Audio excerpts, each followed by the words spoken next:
we are going on in, it's still synthetic division, still finding roots, but now we have to account for the complex case. So this will be section 2.5, complex roots.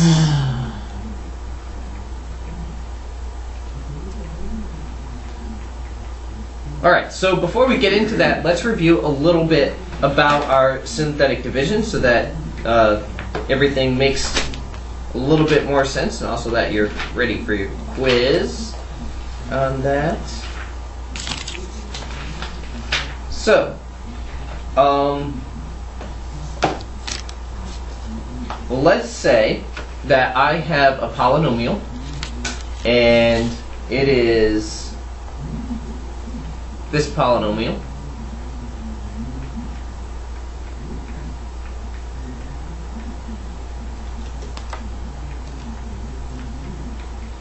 and I tell you to find the roots. Okay?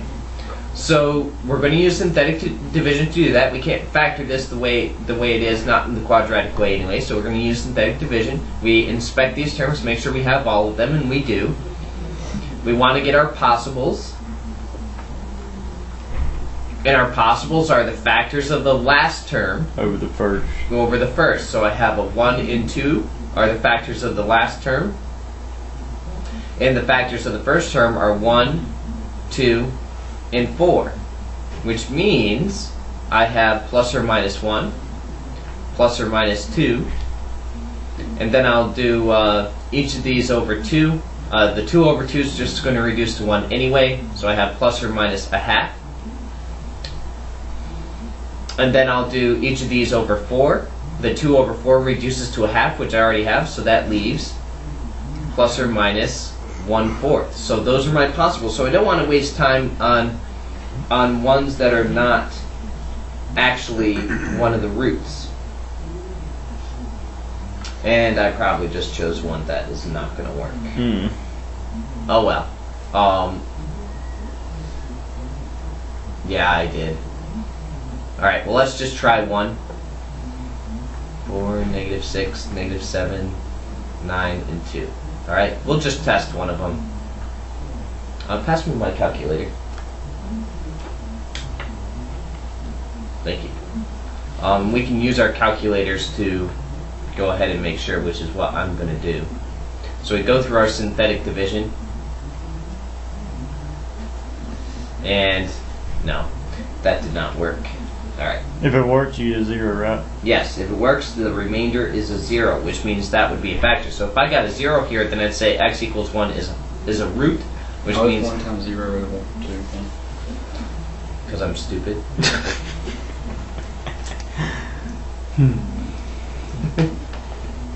Oh gosh. I was thinking about, I'm just not wrong there. No, I'm just stupid. That's all there is. Now, when we say that, you get mad at us. Yeah. See, I'm stupid.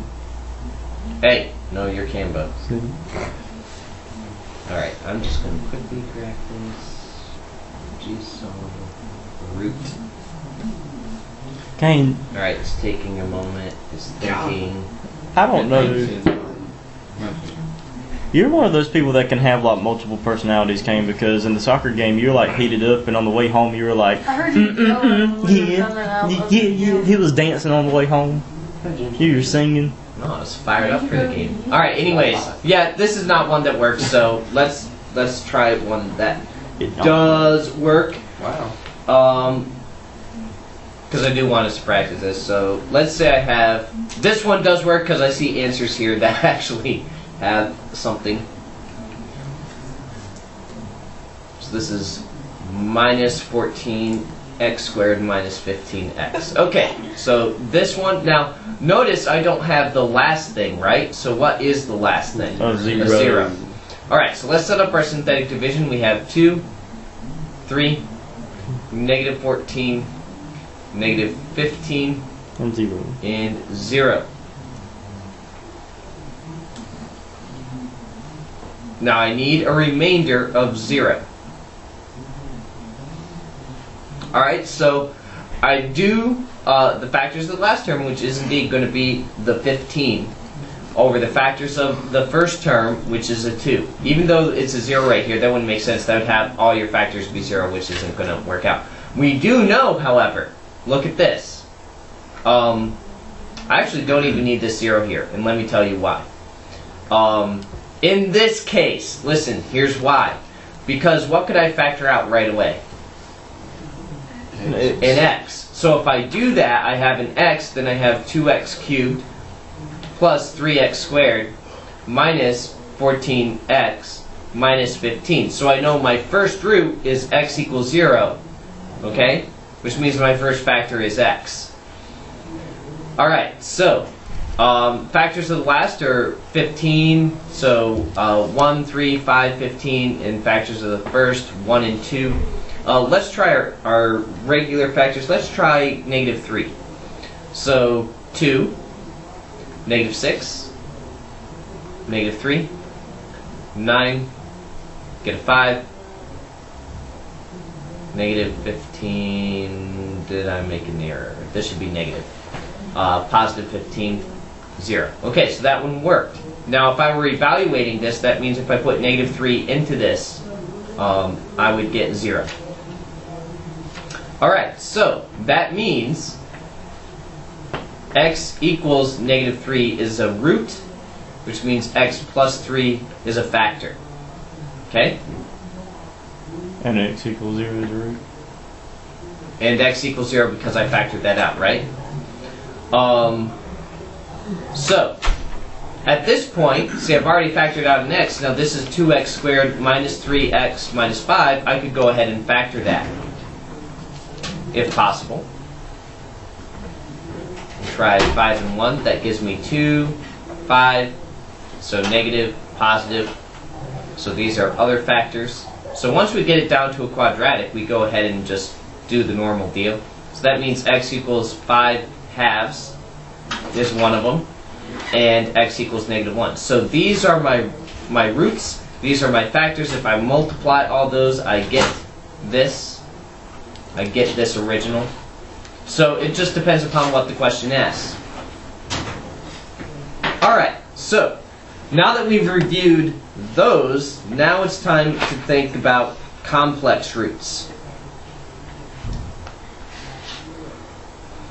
And I'm actually going to start with the conjugate root theorem.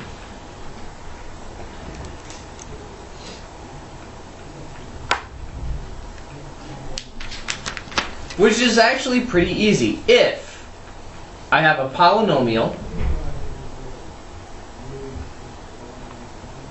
with basically integer roots, I mean integer coefficients, then if x minus root a is a factor, then x plus root a is also a factor.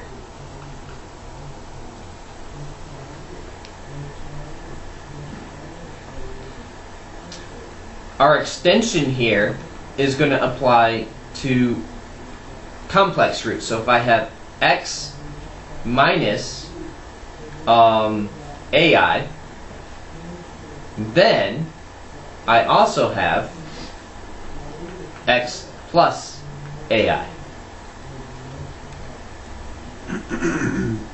What does it say? But basically all this is saying is if I have x minus root 3 as one of my factors, then I also have x plus root 3. If I have x plus 2i, then I also have x minus 2i. I have to have the conjugate of each of those. Does that say extension? Yes.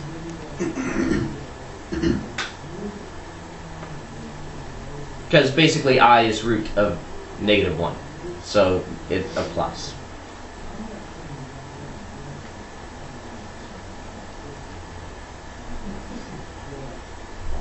Okay. So,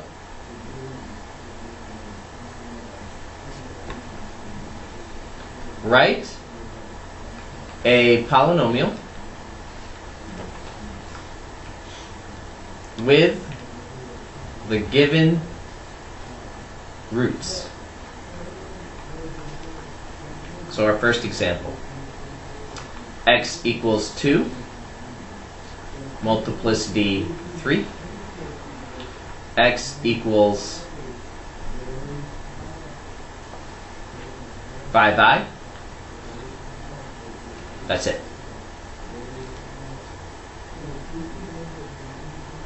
Alright, so my polynomial would then be, subtract that 2 over, x minus 2, and since it's multiplicity 3, I have a power of 3 on it. And then this one, this is where we need to use that conjugate root thing. If I have x minus 5i, I also have x plus 5i. I have both of them. Do you get what I'm saying? So you'll have to know that. So I have x minus 5i and x plus 5i. So you'll only be given one of these, and you have to use the conjugate root theorem to get the rest. And I'm not going to bother multiplying that out. Let's say I had x equals -3, 4, and 2 minus I. Now this one's going to be tricky, but we can do it. So we'd say, all right, I have x equals -3, x equals 4, and x equals 2 minus I. So I add that 3 over, so that gives me that factor. I subtract that 4 over, that gives me this factor. And now I need to subtract all of this quantity over, so that's going to be x minus 2 minus I, like that. You see how I just did that? I just took the whole thing. And we can simplify that later, but for now that's fine. So if I have that, then I also have the conjugate, which is going to be x minus 2 plus I. Like so. The conjugate of this, which is this. See what I did there? That's the conjugate root. I had to use the conjugate root theorem on this to get that polynomial. So that's my polynomial. So what would be the degree of this polynomial? Well, I have 1, 2, 3, 4. My degree is 4, which means my tail ends are both up. Remember that?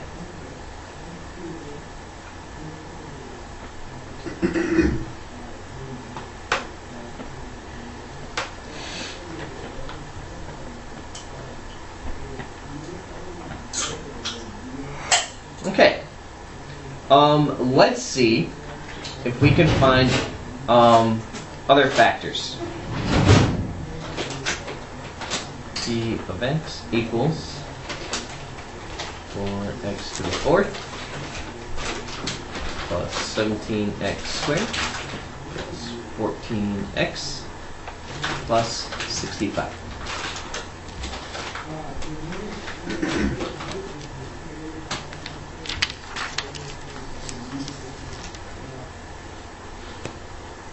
Alright, so here's our polynomial. I'm missing my third term. And let's say 1 minus 2i is a factor. Prove it.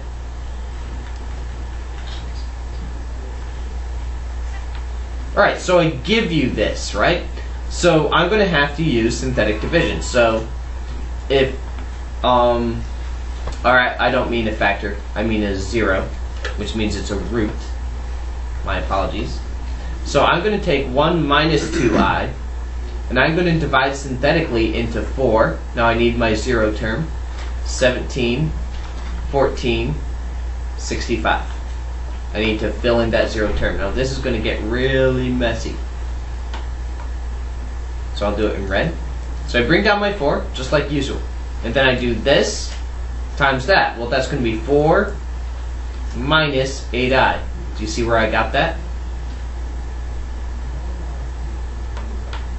That times that.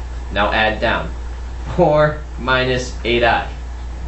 Now, do you see what I'm going to have to do? This times this. So I'm going to do that down here. I'm going to have to erase it in a moment. How do I multiply that? This times both of those. Lots of room for error on this. 4 minus 8i minus 8i plus 16i squared. What's I squared? Negative 1. So I have 4 minus 16i minus 16 because of that, which means I have negative 12 minus 16i. So I'm going to put that under this 17.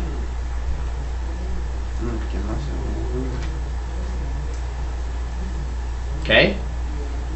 Now I add down. The 17 combines with that 12, so I get 5 minus 16i. And guess what I'm going to have to do again? The same thing. 1 minus 2i times this. So I have 1 minus 2i times 5 minus 16i. So 1 times 5 is 5. 1 times negative 16 is negative 16i. Then I have minus 10i. And then I have plus 32i squared, which is going to be negative 32. And negative 32 plus 5 is 7. negative 27, yep. And minus 26i. So I have negative 27 minus 26i. Yep. Alright, so I add down. And I get negative 13 minus 26i. So I'll have to erase all that stuff at the bottom just so I have room.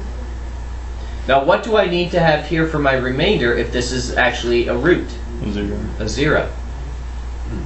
Alright, so negative 13 minus 26i times 1 minus 2i.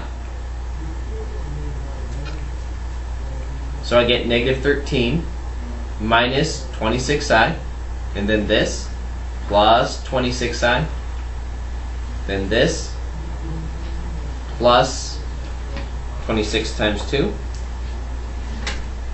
52i squared. Now that's going to be negative though, right?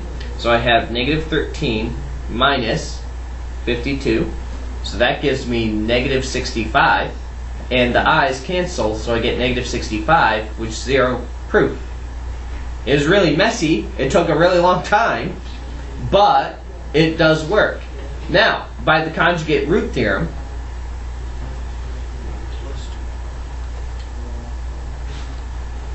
we also have 1 plus 2i. Now, I would not want to go through this. I could. I could use this as my coefficients, but I wouldn't want to do that. That would be really messy. I'd go back to the original if I wanted to prove that one. But we won't need to do that. Okay, let's do one more. Let's say our function is this.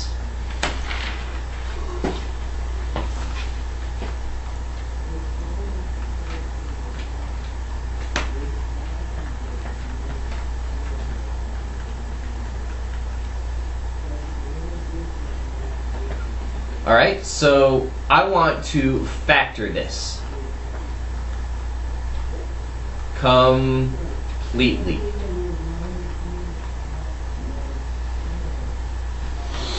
So, my possibles are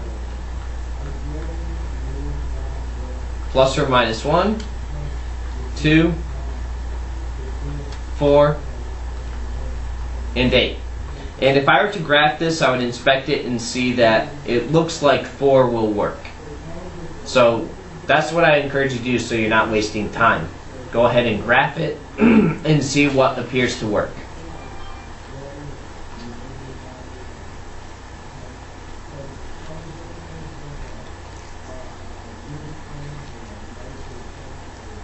Alright, so let's try 4. 4.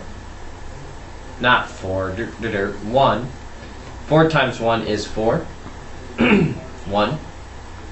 4, negative 1, negative 4, 1, 4, negative 2, negative 8, 0. Alright, so I have, and I'll just write a list here. I have x equals 4 is a root, which means x minus 4 is a factor. Okay? I'll just keep those coefficients.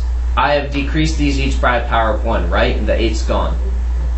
So now, let's try another one. Now my possibles don't include all of these. 8 is no longer a possibility, right? Because this is now my last factor.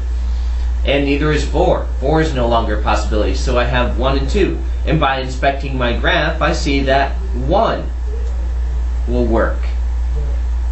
Or appears that it might work. So I don't waste time on factors that probably don't. So I get 1, and 1 times 1 is 1. Get 2, 1 times 2 is 2. Add down, get 1. 1 times 1 is 1. Add down 2. 1 times 2 is 2. Add down 0. So that worked. So I have x equals 1, which means x minus 1 is a factor. Again, inspection of the graph suggests that negative 2 will work. So I'll try negative 2.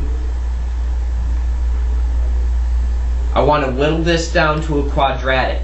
That's my goal. Whittle it down to a quadratic. So I have 1, 0, 0, 1, negative 2.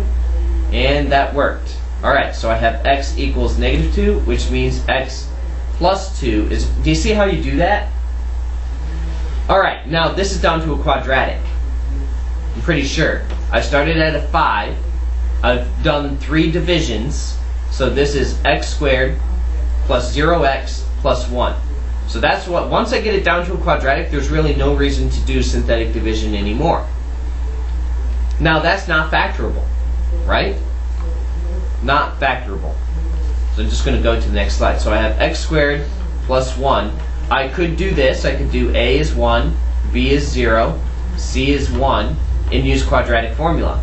X equals negative b plus or minus square root b squared minus 4ac all over 2a. I could do this. Let's go ahead. So I get negative 0, so that's just 0, plus or minus 0 squared 0, minus 4 times 1 times 1, all over 2 times 1. So the b's went away because b is 0. Now I have a square root here with a negative. I'm going to have plus or minus square root negative 4 all over 2. And when we have a square root with a negative, I need to take out the i's. So I have square root 4 with an I out there. And now I can do the square root of 4. What's the square root of 4? 2. So I have plus or minus 2 over 2, which reduces to plus or minus I. So that means I have x equals I and x equals negative I as factors, or roots rather, which means x minus I and x plus I. So if I were to go back over here to this other slide, I see that my whole thing, I'll just put this at the top, x equals I, so x minus I, and x equals negative I, so x plus I. Alright, so it said factor completely, so I'll get rid of all of that. Factor completely, our function factored completely is x minus 4, x minus 1, x plus 2, x plus I. Oops, what am I doing? X plus I, x minus I. If you get a complex, as soon as you get a complex, you know you have the other one. You with me? Mm-hmm. Alright. Good, good, good, good, good.